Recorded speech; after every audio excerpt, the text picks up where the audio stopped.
placer saludarle, bienvenido a Conclusiones, soy Fernando del Rincón. El día de hoy no tenemos 5 del día, iniciamos la semana con un programa dedicado completamente a Venezuela. Por supuesto, como ya lo había dicho Camilo, tenemos una invitada especial de la que estaremos, hablando, también de acontecimientos muy importantes el día de hoy en torno a la figura del reconocido por más de 50 países como presidente encargado Juan Guaidó, en esta decisión de allanar, como dice en Venezuela, su inmunidad para proceder en contra de su persona, ¿no? Vamos a hablar acerca de esto, tendremos la reacción, me imagino que prácticamente por primera vez aquí de su esposa, de Fabiana Rosales de Guaidó, que sería la primera dama de Venezuela, de acuerdo a 50 países que reconocen a su esposo como el presidente encargado, ¿no? Así que sería la primera dama encargada, de acuerdo a 50 países que la reconocen así. Con ella vamos a estar hablando, pero también tenemos que atender lo ocurrido durante el fin de semana en Venezuela. Sí, porque las cosas en Venezuela no están mal, están peor cada día. Y para muestra un botón, ya verá usted todo lo que ocurrió el fin de semana y hasta qué extremo está llegando la operación de los conocidos como colectivos afines completamente al régimen de Maduro. Iniciamos entonces con este programa especial sobre Venezuela.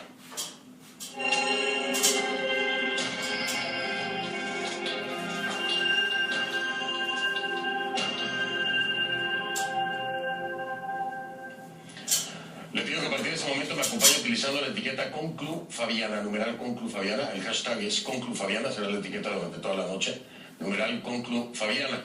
Esa es la etiqueta. Sus comentarios, por favor, con esa etiqueta, mi cuenta en Twitter, @soyfdelrincón, @soyfdelrincón, ConCluFabiana. A ver, le decía yo hace un momento, el Tribunal Supremo de Justicia de Venezuela, del régimen de Nicolás Maduro, pidió quitar o allanar la inmunidad parlamentaria a Juan Guaidó, presidente de la Asamblea Nacional, reconocido como presidente encargado de Venezuela por más de 50 países. El tribunal declaró a Guaidó en desacato por ignorar una prohibición de salida del país dictada por el mismo órgano a finales de enero, algo que ya le mencionaba yo en algún momento mientras nos encontrábamos en Colombia, en Cúcuta, haciendo la cobertura, cuando tuve la oportunidad de entrevistarlo junto a los presidentes de Colombia, Iván Duque, al presidente de Chile, Sebastián Piñera, a Mario Abdo del Paraguay. Ya en ese momento estaba la duda, ¿qué pasará con este impedimento que desde el frente del régimen de Nicolás Maduro se le había impuesto? Y ahora estamos viendo que es el pretexto precisamente con el cual pretenden allanar la inmunidad de Juan Guaidó. Osmari Hernández está en Caracas, nos tiene mucha más información. Vamos con ella entonces. Osmari, adelante. Fernando, como ya sabes, hay 2 investigaciones en contra de Juan Guaidó y también una administrativa, que es la cual se generó esta polémica inhabilitación al presidente de la Asamblea Nacional y también reconocido como presidente encargado de Venezuela por al menos 50 países. Hoy se pronuncia el Tribunal Supremo de Justicia para asegurar que ese viaje que realizó Juan Guaidó hacia Colombia fue una violación a un dictamen emitido por este máximo ente judicial del país, que ha sido también cuestionado, y que esto va a hacer que avance este proceso, así que solicitó hacia la Asamblea Nacional Constituyente, un organismo ampliamente criticado en el ámbito nacional e internacional, que allane la inmunidad de este parlamentario. También giró una instrucción a la Fiscalía General de la República para que avance en el antejuicio de mérito en su contra. Vamos a escuchar parte de lo que fue el pronunciamiento del presidente del Tribunal Supremo de Justicia, Michael Moreno. Se ordena remitir copia certificada de la presente decisión al presidente de la Asamblea Nacional Constituyente a los fines del allanamiento a la inmunidad parlamentaria del referido ciudadano Juan Gerardo Antonio Guaidó Márquez. Se ordena remitir las presentes actuaciones al fiscal general de la República a los fines de la continuación del procedimiento para el enjuiciamiento de altos funcionarios. Fernando, así que acudimos al acto, una asamblea ciudadana que se estaba desarrollando en San Bernardino, en el oeste de Caracas, en la cual participó Juan Guaidó para pedirle su reacción sobre este anuncio que hizo el Tribunal Supremo de Justicia. En ese acto, Fernando, lanzaron bombas lacrimógenas, disparos al aire, pero no se disolvió la asamblea. Y allí Juan Guaidó aseguró que no se podía esperar otra cosa de una dictadura, sino persecución política y contra la prensa. Escuchemos. Recordemos, esto es persecución, esto es dictadura. Así que ellos, ¿qué significa eso que lo has visto, Gaby? asesinato político, persecución, presos, secuestrados, persecución a la prensa, pero nada de eso significa más que la libertad de nuestro país. Pues sí, Fernando, como lo escuchabas, Juan Guaidó aseguró que va a seguir recorriendo el país y se está a la espera entonces de en qué momento será convocada a una nueva sesión de la Asamblea Nacional Constituyente para determinar si se tomará algún tipo de decisión en este caso. Fernando. Osmari, muchas gracias. Vamos a estar, por supuesto, al pendiente de lo que ocurre en Venezuela, no solamente con el tema de Juan Guaidó. ¿Por qué le digo entonces que tenemos que poner mucha atención a lo ocurrido el fin de semana en el país? Porque fue una intensa jornada de protestas, sí, durante todo el fin de semana. ¿Por qué ahora? Apagones, otra vez, apagones, sí. Continúan los apagones, por supuesto. La gente está frustrada ante la falta no solamente de energía eléctrica, sino de agua, que se ocasiona por el que ya sería el tercer apagón generalizado en 3 semanas. Decenas de manifestantes se lanzaron de manera espontánea a las calles en diferentes lugares. Uno de los incidentes más preocupantes ocurrió en Caracas, alrededor del Palacio de Miraflores, donde grupos armados pro gobierno, colectivos, como se les conoce, irrumpieron en una protesta que, además de reclamar los servicios básicos, exigía también la renuncia de Nicolás Maduro. En otras zonas de Caracas también hubo tensión. Algunos barrios populares que en el pasado eran considerados bastiones del chavismo expresaron su descontento. Vamos al Centro Mundial de Noticias en Atlanta y hasta que Guerrero tiene más información de todo lo que ocurrió durante el fin de semana. Si usted no pudo verlo a través de las redes sociales, Kate, porque te lo digo, estaban inundadas las redes sociales. Afortunadamente digo porque hay un blackout con el tema de los apagones, pero afortunadamente nos pudimos ir enterando de muchas fuentes lo que ocurría y la forma de operar de los colectivos, un tema sumamente delicado. Kate, te escucho con atención. Buen inicio de semana. Adelante. Hola, Fernando. Así es, Venezuela ha tenido una semana muy difícil entre apagón a apagón, una situación que a su vez ha provocado, como tú decías, la falta de agua y con ello la ira de todos los venezolanos. En varias partes del país este fin de semana y también este lunes se observaron filas bastante largas de personas cargando garrafas, botellones o tobos, como se les conoce en Venezuela, contenedores para recolectar agua en pozos, caños o incluso en fuentes de aguas muy cercanas a varias zonas que están contaminadas. La frustración en todo el país es palpable y en las filas para buscar agua se ve la cara de la gente, se ve el cansancio de las personas que a veces tienen que aguantar hasta un día completo para llenar su recipiente. Todo esto ha generado manifestaciones, incluso en unas zonas muy cercanas al Palacio Presidencial en Caracas, donde abiertamente se pide la renuncia de Nicolás Maduro. Estas son algunas de las impresiones captadas este domingo. El expresidente tiene que renunciar ya. Maduro, renuncia, por favor. Pero pide el pueblo, renuncia Maduro. Ya basta, Nicolás, ya basta. Venezuela, esa silla te quedó bien grande. A ti y a tu comunismo. Y te decimos, esto no es Cuba, Nicolás. Esta banda se llama Venezuela y tenemos libertad. Ya antes era un obrero y veía feliz, compraba nevera, compraba lavadora, tomaba caña. Y ahora... Aquí que me mienta aquí, como hacíamos nosotros en los cerros, hacíamos casa, compramos lavadora, bailábamos, echamos vaina y ahora, hermano. Ahora a buscar el agua. A buscar agua, es una humillación, nos quieren humillar. Entonces uno sale a la calle por y nos caen a tiro, a plomo. La acusación de este último venezolano parece haber quedado confirmada una vez más este fin de semana cuando grupos de la Policía Nacional Bolivariana y colectivos armados allegados al régimen de Maduro reprimieron una manifestación por falta de luz y agua. Veamos algunas de las imágenes.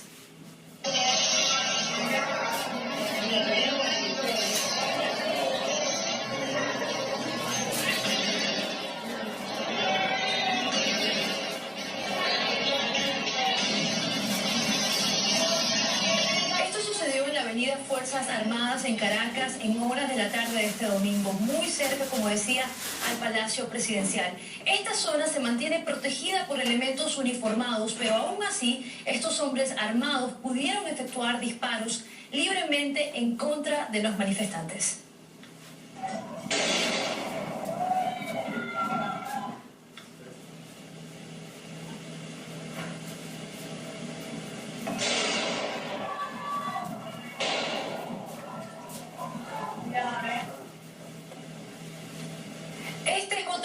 Avenida Fuerzas Armadas en Caracas, en la esquina con San Ramón. Se presentó una situación bastante similar. Los hombres estaban armados y fueron identificados por varios testigos como colectivos pro gobierno. Estas personas interrumpieron la manifestación por falta de agua y luz con armas largas y sucedió, como podemos ver, en una zona bastante residencial.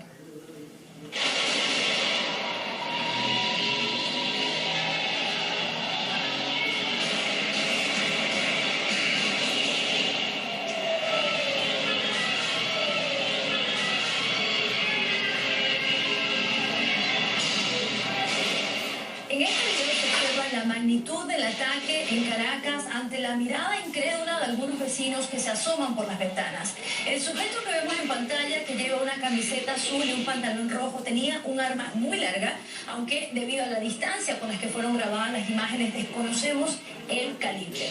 Sin embargo, en estas otras fotografías obtenidas por CNN se ve con precisión el tipo de armamento que están utilizando y la vestimenta de estos sujetos coincide con las de las personas en el video, por lo que pudiera tratarse del mismo grupo. Ahora, Fernando, hemos podido confirmar que simplemente en este hecho resultaron heridas 2 personas, heridas por impactos de balas, entre ellas una joven y un menor de edad. Pero paralelamente a esta represión que ocurría a las afueras del Palacio de Miraflores, Nicolás Maduro, que estaba dentro del palacio, activa este domingo un plan de racionamiento eléctrico por los próximos 30 días y él dice que en ese tiempo espera resolver las fallas que, según él, son causadas por un sabotaje de los Estados Unidos, aunque Estados Unidos lo niega. Sin embargo, Maduro, que estaba acompañado por el ministro de Defensa, Vladimir Padrino, no dijo nada sobre los ataques armados afuera del palacio y, por el contrario, invitó una vez más a los colectivos a dar la batalla en Venezuela, dijo, en búsqueda de la paz. Resistencia, hombre y mujer venezolana, máxima resistencia, máxima conciencia, máxima paciencia, máxima moral, máximo patriotismo, que de esta también vamos a salir victoriosos, airosos. Vamos, pueblo, a la carga, a la batalla, con la mayor conciencia posible. Sigamos entonces acompañando este plan de 30 días de administración de carga para recuperar nuestro país en paz. Y los movimientos sociales, los colectivos, las OVC, cívico-militares, vamos junto a los milicianos a defender la paz de cada barrio, de cada cuadra. Para Juan Guaidó, presidente de la Asamblea Nacional de Venezuela y reconocido por más de 50 países como presidente encargado del país, las acciones de Nicolás Maduro son esas de un asesino, así lo dijo. Que se vieron los videos de los colectivos armados, Nicolás Maduro los vuelve a llamar a la calle. ¿Por qué? Porque es un asesino. O sea, creo que estaba muy claro. Aquí hay responsabilidad directa. No fue nada más ayer que lo hizo. Recordemos que hace más de 15 días también en una locución de manera desesperada, como se le vio ayer, de manera, no sabemos si era en vivo o no, esa cadena, las caras de los presentes en esa sala, ninguno era de alegría ni mucho menos. Reconocen su fracaso cuando hace 15 días han dicho victoria. ¿Cuál victoria? ¿Cuál victoria cuando tienen que mandar a colectivos armados a asesinar a personas, a ciudadanos, a jóvenes, a adultos mayores, a viejitas, a nuestras abuelas que están reclamando y exigiendo por agua? CNN ha tratado de comunicarse durante el transcurso del día con el Palacio de Miraflores y también con el Ministerio de Defensa para obtener algún tipo de comentario sobre esta actuación de los colectivos armados, pero todavía, Fernando, no tenemos ningún tipo de respuesta. Y casi que con una esfera mágica te voy a decir, y no la tendremos, Kelly, y no la tendremos, te lo firmo. Pero bueno, hacemos nuestro trabajo hasta donde se puede. Gracias. Todo el panorama de lo ocurrido el fin de semana, fuerte lo que ocurre en Venezuela. Que pase buena noche. Así es, Fernando. Muchas gracias. Hasta luego. Hasta luego, K. Guerrero, desde el Centro Mundial de Noticias en Atlanta. En Twitter lo encuentra como @KGuerreroCNN, @KGuerreroCNN. Vamos a hacer una pausa. Al regresar, vamos a hablar con mi invitada de esta noche, protagonista de esta historia. Es Fabiana Rosales, esposa de Juan Guaidó, reconocido como presidente encargado por más de 50 países, es decir, la primera dama encargada de Venezuela, de acuerdo a 50 países que lo reconocen como tal. Ya veremos.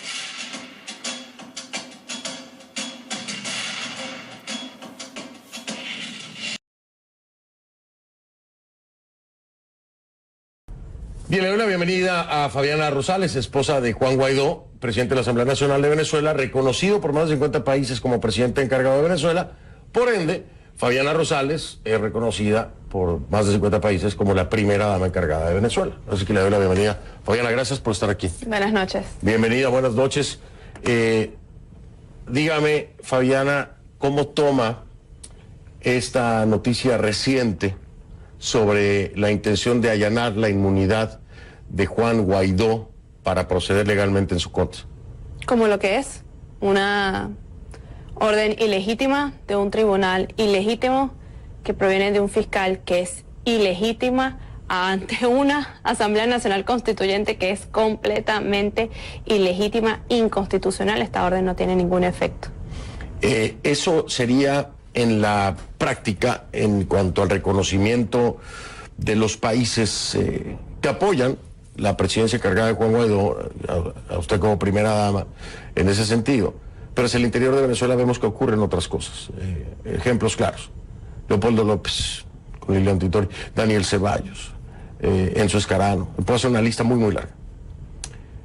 Hacia el interior puede ocurrir. Pueden detener a Juan Guaidó en cualquier momento, a su esposo. ¿Lo ha pensado? No. Nunca.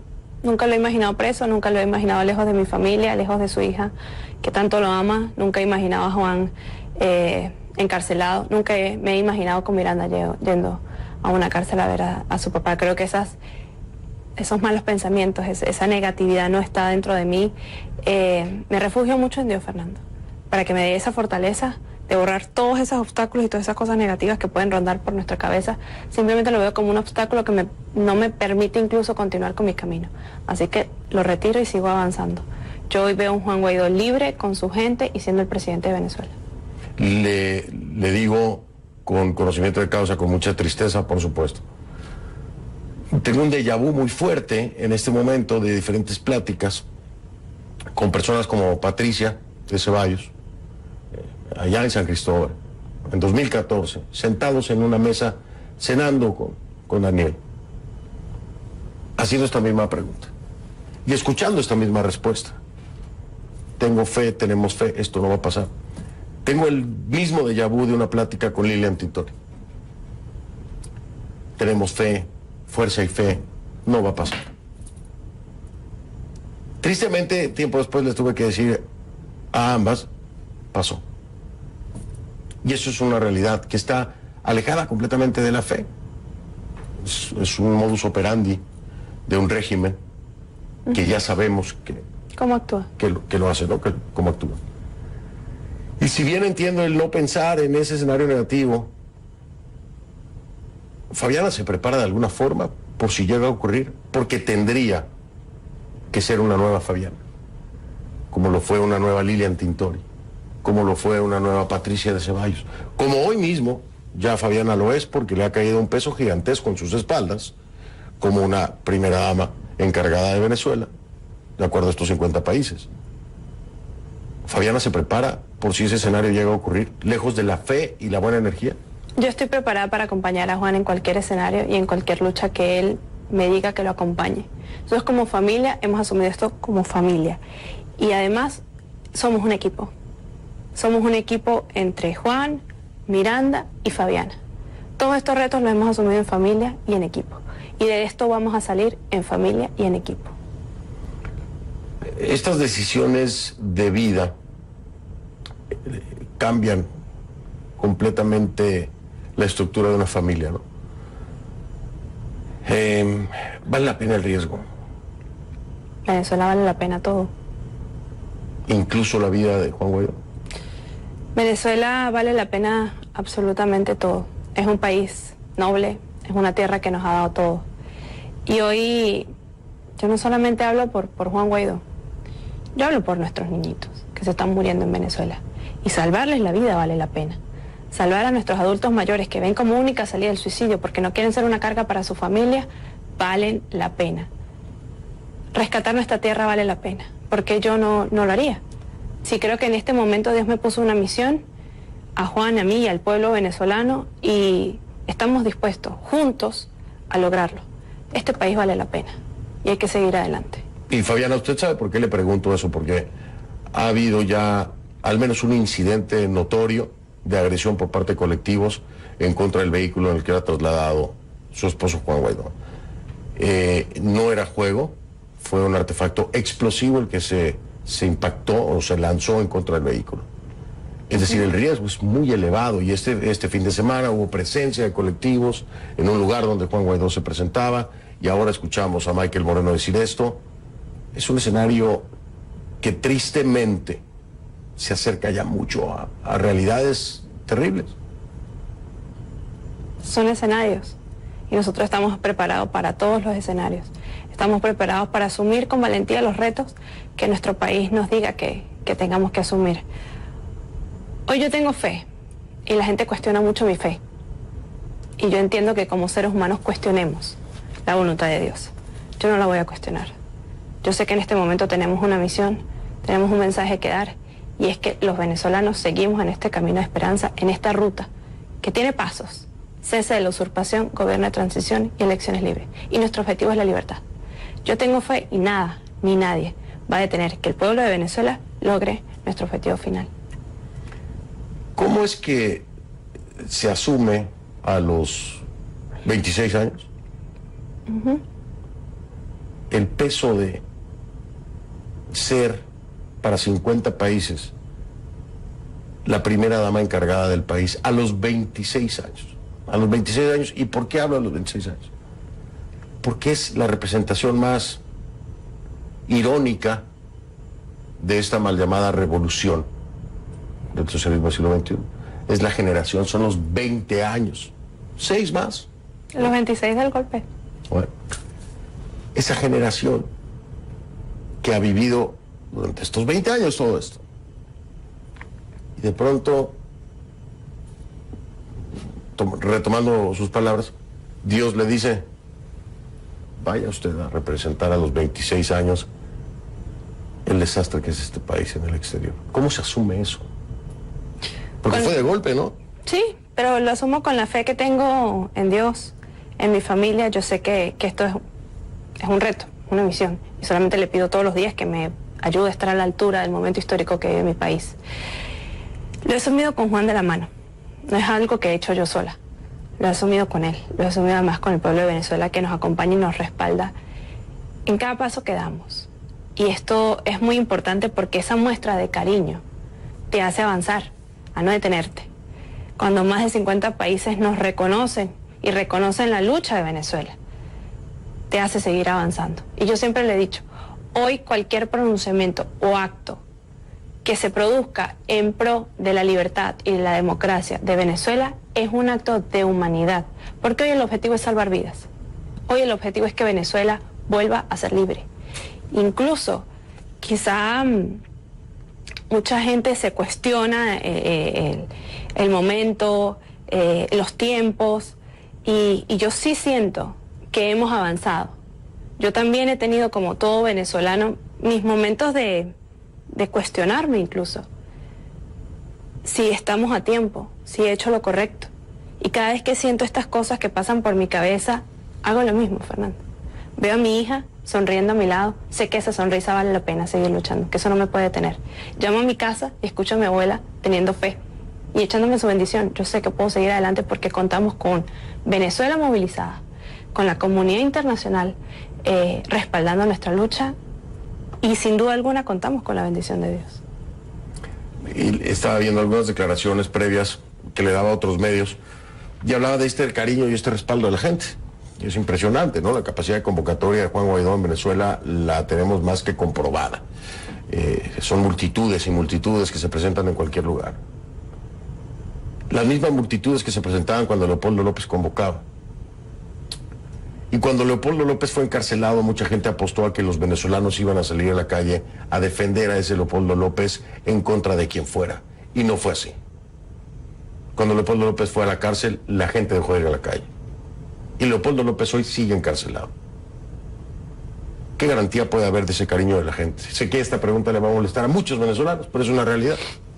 Hoy Leopoldo está en la cárcel, y estuvo en la cárcel, y cuando entró a la cárcel la gente no fue a sacarlo de la cárcel. Pero la gente no ha dejado de luchar, Fernando. Este cariño hacia Juan Guaidó le sirve como una garantía para que sin duda alguna lo defiendan, lo saquen, no permitan que vaya a la cárcel, con la previa experiencia de Leopoldo. Leopoldo fue encarcelado en el 2014, ante los ojos del mundo. Y nada ha detenido ni su lucha ni la del pueblo de Venezuela. Yo he visto una Venezuela movilizada, no solamente en el 2014. Yo vi cómo los venezolanos nos movilizamos y nos organizamos para votar en el 2015 por nuestra Asamblea Nacional. Cómo fuimos junto a nuestros diputados a que tomaran posesión del Palacio Federal Legislativo, a que nuestra Asamblea Nacional siguió trabajando. Eso es respaldar luchas, eso es seguir avanzando, eso es no detenerse. Todo lo contrario, eso es avanzar en cada terreno, en cada escenario que nos ponen. Hemos hecho todo, hemos protestado, hemos marchado, hemos defendido a la Asamblea Nacional, hemos votado, hemos dejado de votar incluso. La lucha no se ha parado.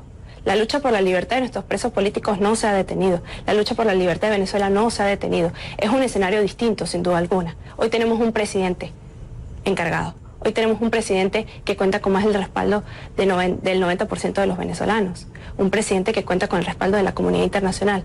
Un presidente que cuenta con, además, los diputados y la dirigencia política enfrascada en la misma ruta y en la misma lucha. Los venezolanos no hemos dejado de luchar en ningún momento, en ningún año.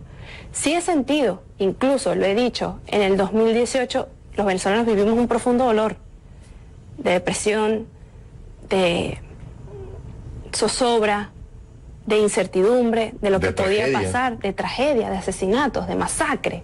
Y tuvimos esos años, incluso esos meses de dolor, de preguntarnos, de cuestionarnos, de mucha gente sentía, bueno, yo ya no tengo esperanza en este país.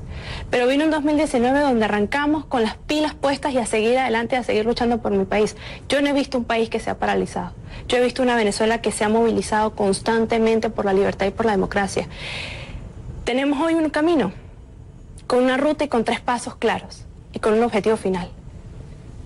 Yo sigo esa ruta, yo sigo ese camino, la comunidad internacional respalda esa ruta, y el pueblo de Venezuela está movilizado en lo mismo. Hoy a cualquier venezolano le preguntas, ¿cuál es la ruta? Y todos en coro gritan, el cese de la usurpación, el gobierno de transición y las elecciones libres.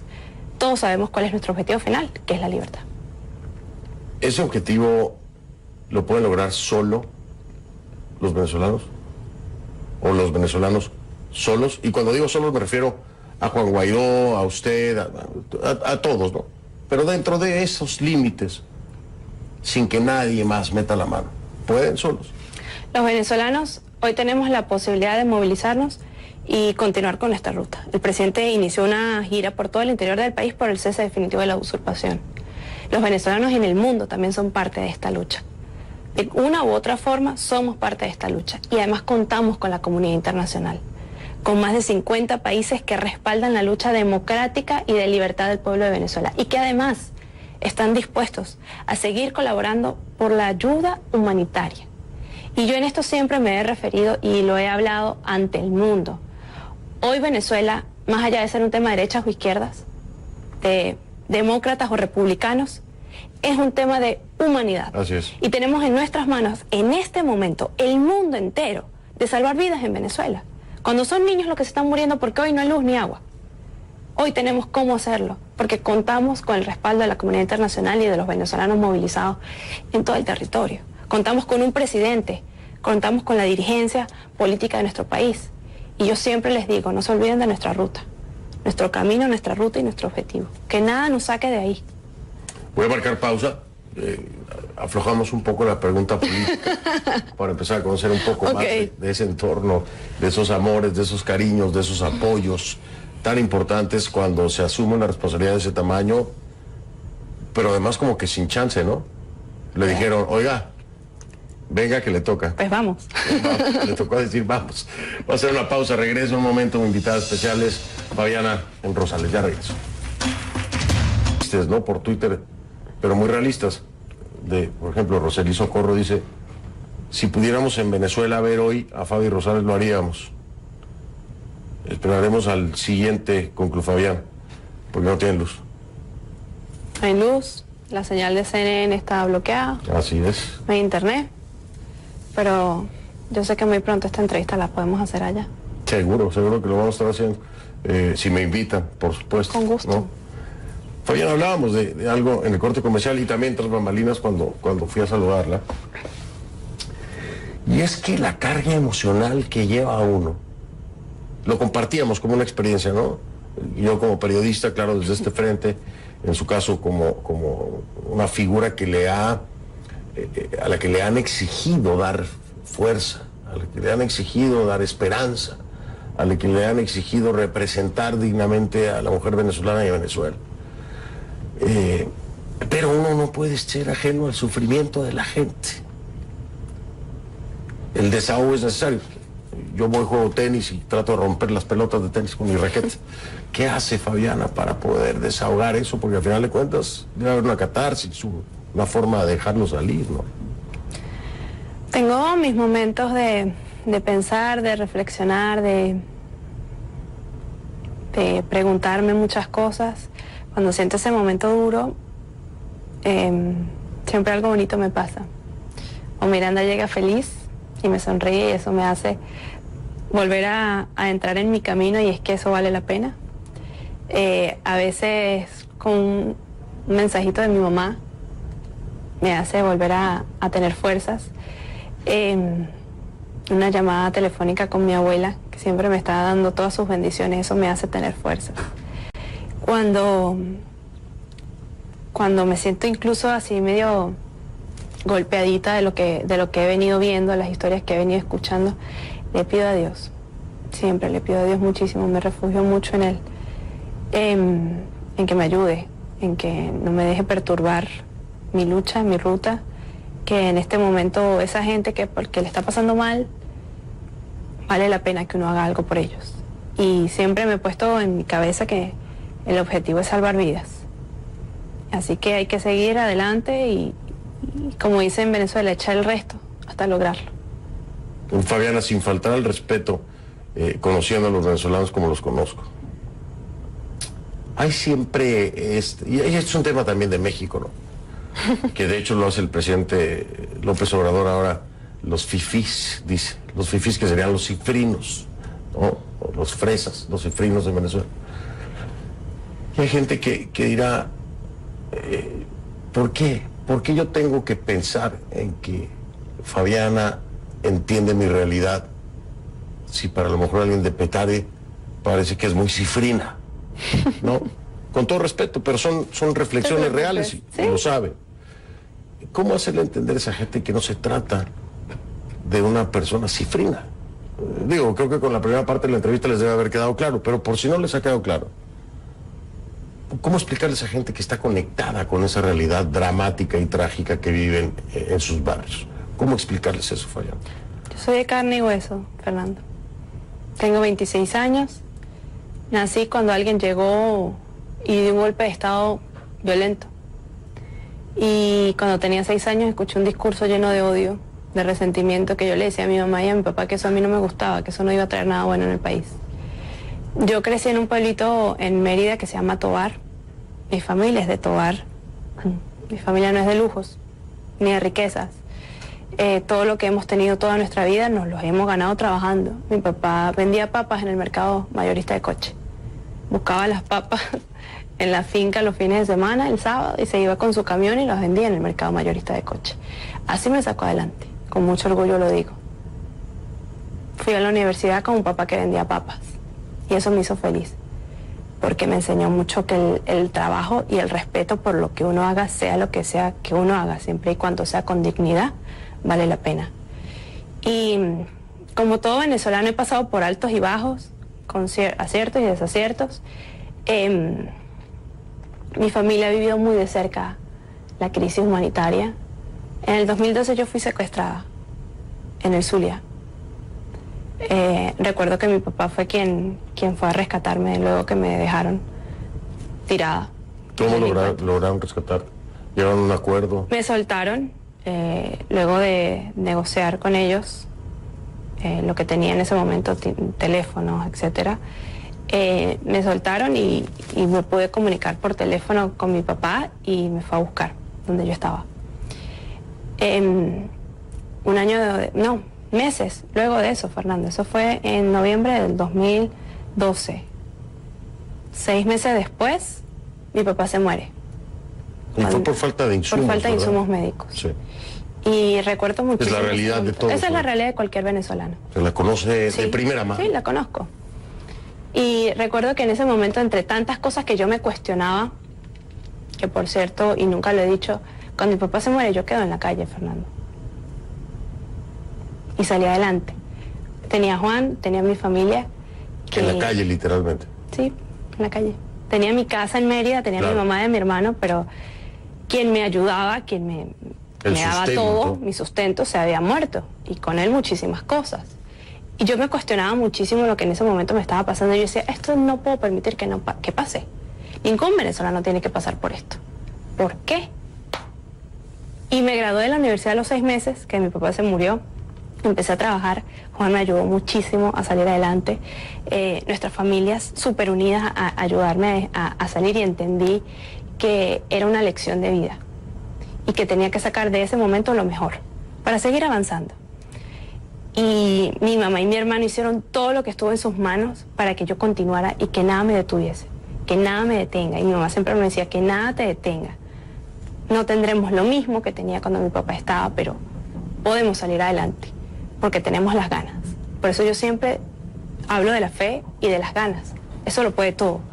Y mira, Fernando, cuando yo recuerdo que nosotros nos vimos en Cúcuta, cuando entrevistaste a Juan con los presidentes. Ajá, así es.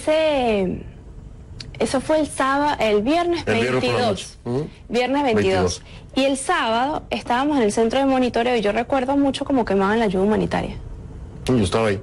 Y era terrible. Yo decía, wow, de verdad, tantos niños que la están necesitando en este momento. Y tuve también mi momento de llorar, de decir, esto no puede ser, los niños, las familias que hoy están necesitando.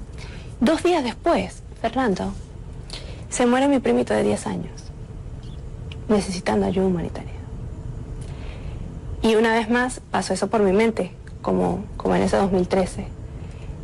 Y me cuestioné muchísimo e incluso sentí en ese momento que yo había llegado tarde, que me había vuelto a pasar. Y tomé ese momento como otra lección de vida.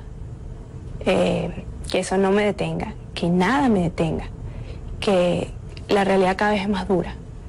Y que hablando con la mamá de Jorge Andrés, mi tía, ella me decía, luego de que nos cuestionamos tantas cosas, yo le decía que me perdonara. Yo sentía que había llegado tarde. Y ella me decía, dentro de su dolor de madre, no tengo nada que perdonarte. Hiciste todo lo humanamente correcto para que el niño estuviera bien. Dios decidió que era su momento, que había cumplido su misión. ¿Y qué sientes en este momento? Me pregunté yo, que vale la pena seguir adelante para que esto no le pase más a nadie. Y me dijo, entonces no te detengas. Él está orgulloso de ti. Y continué, seguí adelante, y eso no me ha detenido.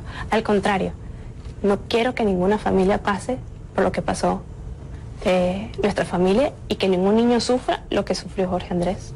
Sí, es que en algo creo que podemos coincidir todos los que tenemos algo de conciencia y de razón.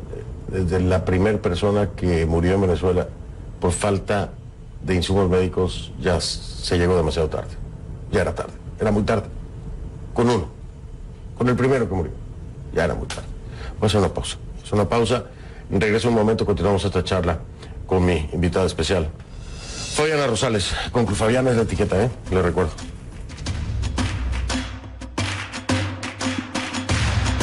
Estoy con Fabiana Rosales.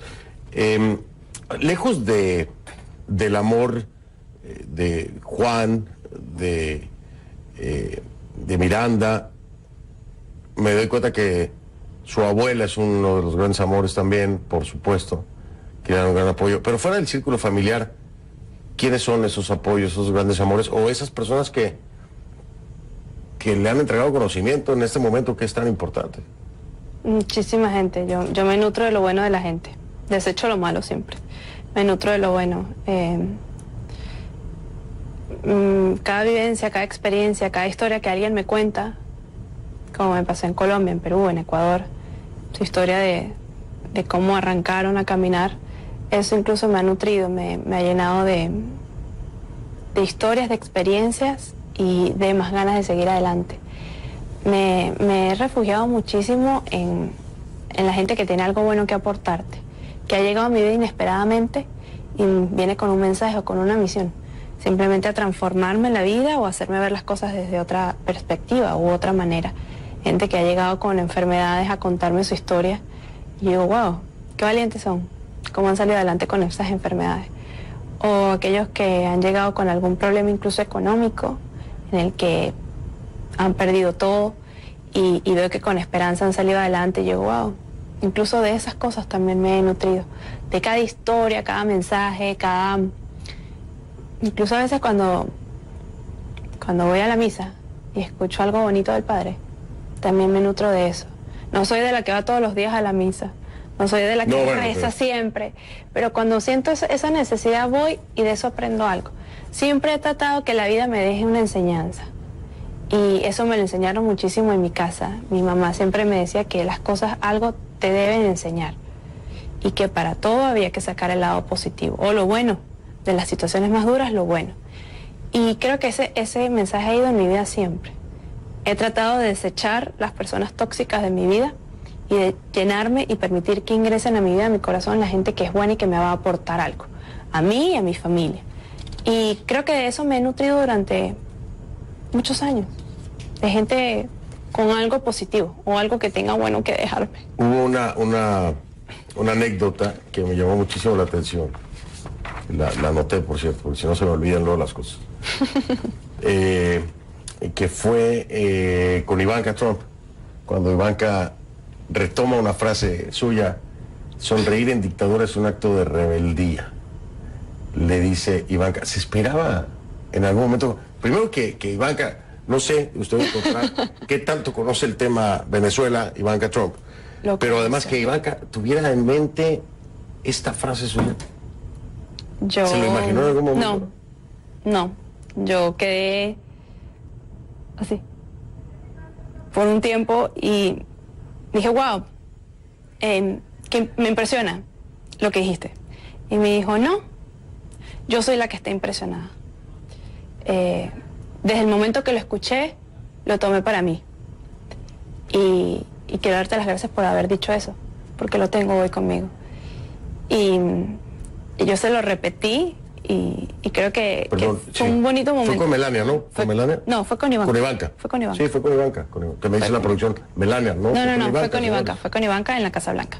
Claro, lo dije correcto. Lo dije correcto. Por eso yo hago mi tarea. Ustedes produzcan y yo hago mi tarea, por favor. ¿Ok? Ivanka, lo dije perfecto.